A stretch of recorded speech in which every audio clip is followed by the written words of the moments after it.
शाकिर अली साहब, जय श्री राम कहीं बना देगा बीजेपी के काम नंदीग्राम में? अभी तक का आंकड़ा तो यही बता रहा है। चित्रा त्रिपाठी जी, मैं सबसे पहले रोहित भाई को मैं रोहित भाई के लिए ईश्वर से प्रार्थना करता हूं कि उनकी आत्मा को शांति दे।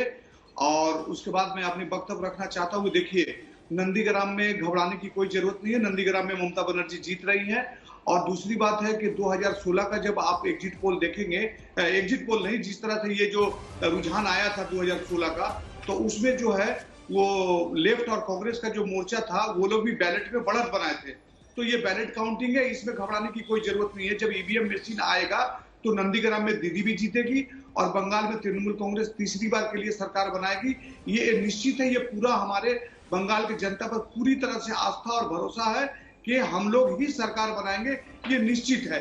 देखिए, बीजेपी जो है पूरी तरह से लड़ाई के लिए तैयार नहीं हो पाई थी और 150 के करीब तृणमूल कांग्रेस से आए हुए भारतीय जनता पार्टी को टिकट दिया था, जिसका खमियाजा थोड़ी देर में आप देखेंगे कि भारतीय जनता पार्टी को भुगतना पड़ेगा।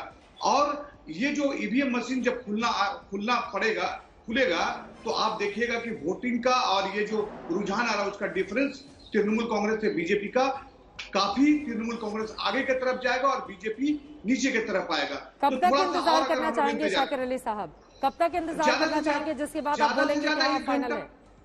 ज्यादा से ज्यादा 1 से 1.5 घंटा चित्रा मैडम, इसमें आपको समझ में आ जाएगा पक्का।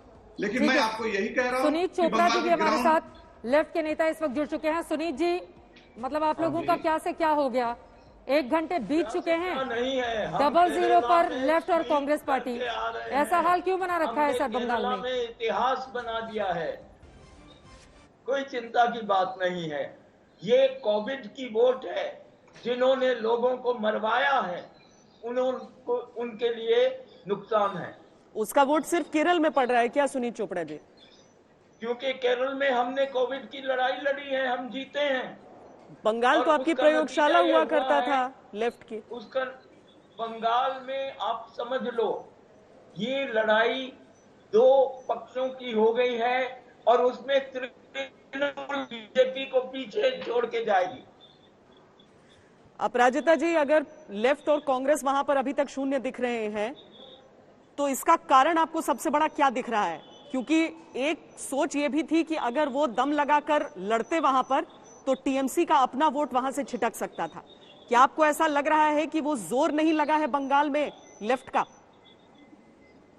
देखिए, मैं कहूंगी कि हम लोग एक फोकस, हम अपने लक्ष्य पर नजर रखते हैं। जैसे अर्जुन ने मछली की आंख पर नजर रखी थी जब हमारा कैंपेन चल रहा था, जब हम योजना कर रहे थे, जब हम लोगों के साथ मिलकर काम कर रहे थे पश्चिम बंगाल में, तो हम अपने काम पर केंद्रित थे और अभी भी हैं और आगामी दिनों में भी रहेंगे। मैं राजनीतिक दलों के ऊपर टिप्पणी नहीं करना चाहती हूँ, लेकिन जो रुझान है इससे लग रहा है कि कांग्रेस और लेफ्ट का अस्तित्व अब खत्म होने जा रहा है और लोगों ने नकार दिया कि नकारात्मक मनोवृत्ति जो है इसकी वजह से ने नकार दिया है। अभी आज के जब मैं यहाँ बैठी हूँ आपसे बातचीत कर रही हूँ, प्रधानमंत्री मोदी जी कोरोना के ऊपर मीटिंग ले रहे हैं और दिन रात इस दिशा में काम कर रहे हैं। अपराजिता जी, संभव प्रयास, क्योंकि देश की निगाहें टिकी हुई है अपने उन्हीं नेताओं पर जो चाहते हैं तो मैं ये देश की जनता इंतजार जो इतने दिनों से कर ररही है कि इस दूसरी लहर का सामना कैसे करे, कौन मदद का हाथ बढ़ाएगा, वो करना भी चाहिए, वो बहुत जरूरी है वो मीटिंग। लेकिन जो आंकड़े हमारे सामने हैं, 292 में से 170 सीटों का रुझान, जिसमें 86 पर तृणमूल और 83 पर भारतीय जनता पार्टी सामने नजर आ रही है। शाकिर अली जी, आप आश्वस्त तो हैं कि नंदीग्राम में अभी जैसे ही पोस्टल बैलेट के बाद जब ईवीएम खुलेंगे और उसके बाद उसके आंकड़े आएंगे तो तस्वीर वहां की बदल जाएगी। लेकिन ममता बनर्जी नंदीग्राम के चुनाव के दिन भी उतनी आश्वस्त नहीं थी, इसीलिए हमने देखा था किस तरीके से एक पोलिंग बूथ पर वो जाकर वहां पर धरने पर बैठ गई थी और काफी लंबा समय उन्होंने वहां पर बिताया था। आज आपके आश्वासन की वजह क्या है, अगर उस दिन उतना ज्यादा मन में संशय था, मन में डाउट्स थे? नहीं श्वेता जी, वहां जो बूथ पर दीदी गई थी तो वहां का जो सिचुएशन ऐसा था कि वहां का एक पोलिंग एजेंट को वो लोग वहां से खदेड़ दिए थे। और आपने देखा होगा कि सेंट्रल फोर्सेस और वहां के सुपरिटेंडेंट ऑफ पुलिस जो मिस्टर त्रिपाठी थे, वो उनके पोलिंग एजेंट के घर पर गए थे बुलाने के लिए।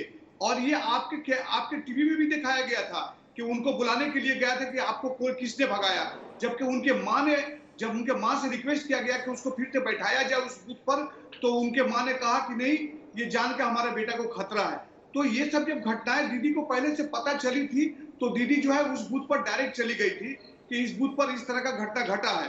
तो ये कोई चीज ढका छिपा नहीं है कि वो नंदीग्राम में शुभेंदु अधिकारी और कुछ ही देर पहले शुभेंदु अधिकारी के काफिले पर भी नंदीग्राम में हमला हुआ था, उसी दिन की बात कर रही हूं मैं।